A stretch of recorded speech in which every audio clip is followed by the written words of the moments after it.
There are many reasons why I love camping in the winter. And no bugs or sweat. Crisp, cool air. The eerie yet beautiful barren landscape of the wintry North Georgia. A crackling fire. But best of all, you get the campground all to yourself.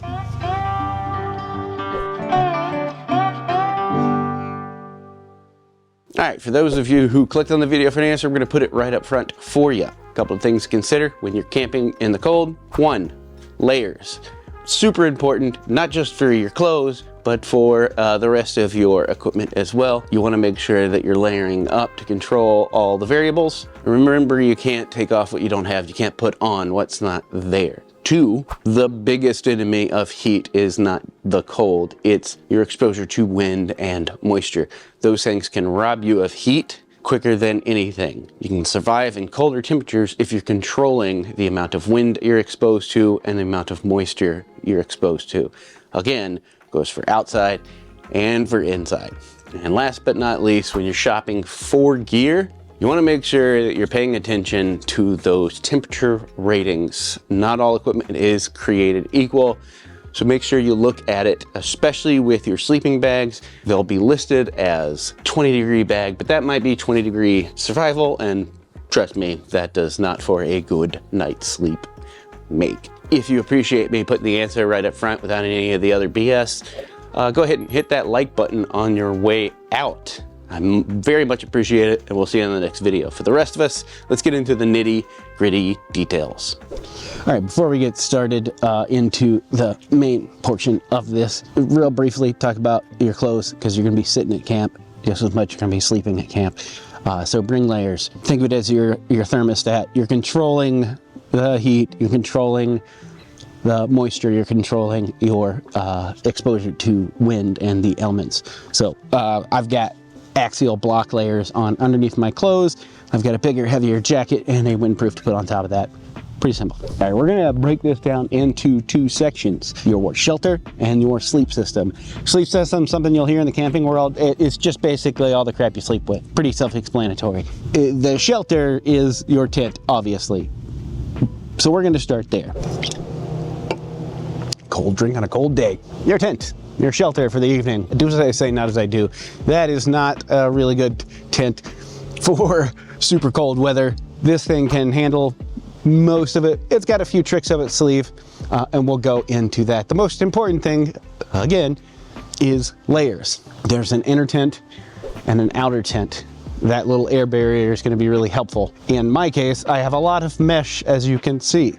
Not really good because that lets in a lot of air. Most tents have the ability to, if they have a rain flag, to strap down the rain flag pretty heavily. And as you can see, I have mine pretty low, below the actual wall on the inside, to help block as much wind as I possibly can. The worst thing can happen to you when you are cold is getting wet, because that's only gonna make you more cold. So having something that is waterproof, most waterproofing is slightly windproof, so that does double duty.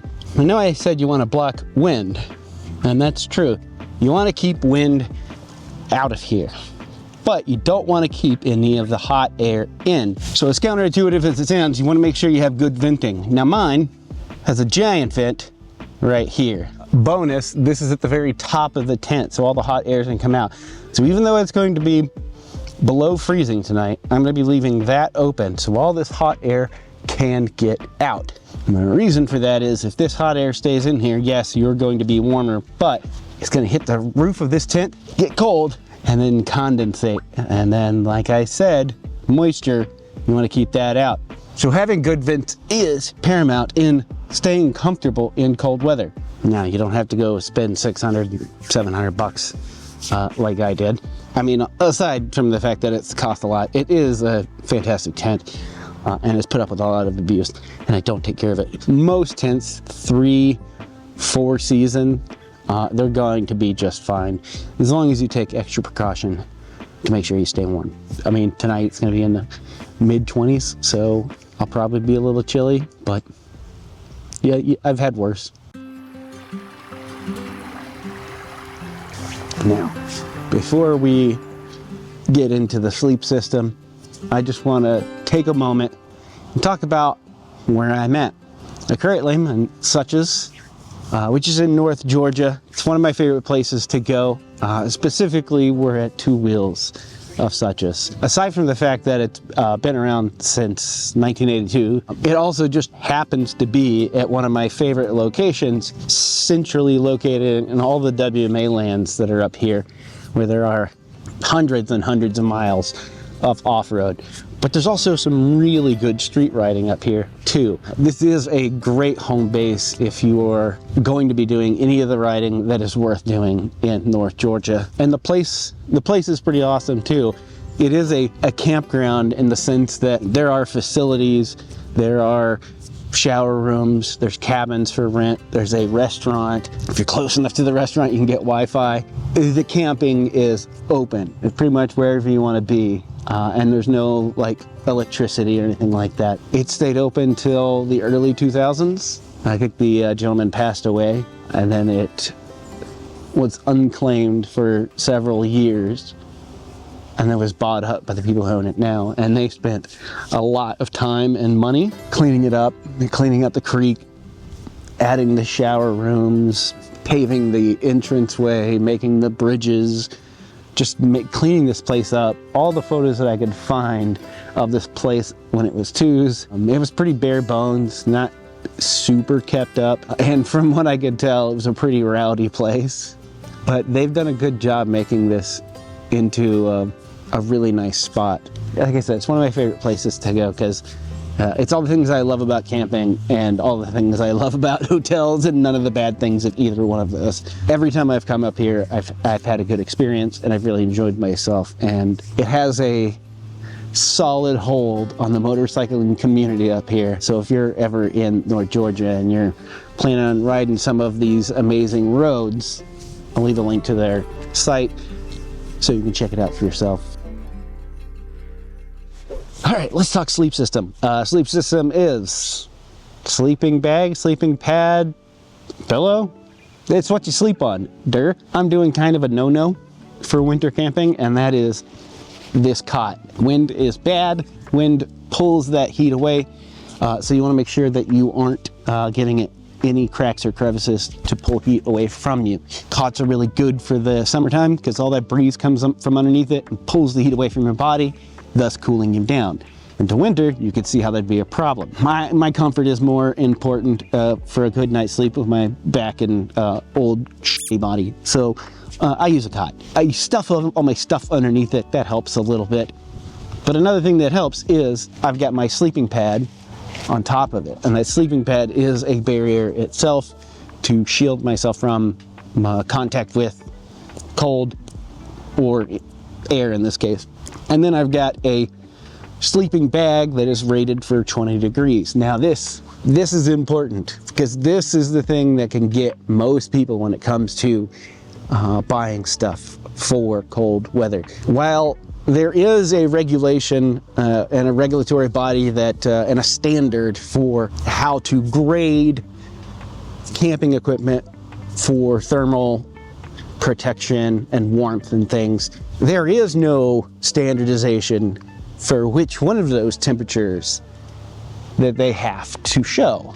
And that implies that there's more than one, and there is. The most important one for you when shopping for a sleeping bag may say 20 degrees, but if you look at it, it might say 20 degrees survival. And 20 degrees survival is not a fun night's sleep. Trust me on that one. This one says it's 20 degrees. I got it from Amazon. I didn't see if it was comfort or survival, so we'll see in the morning how that felt. We'll just see what Future Bo says.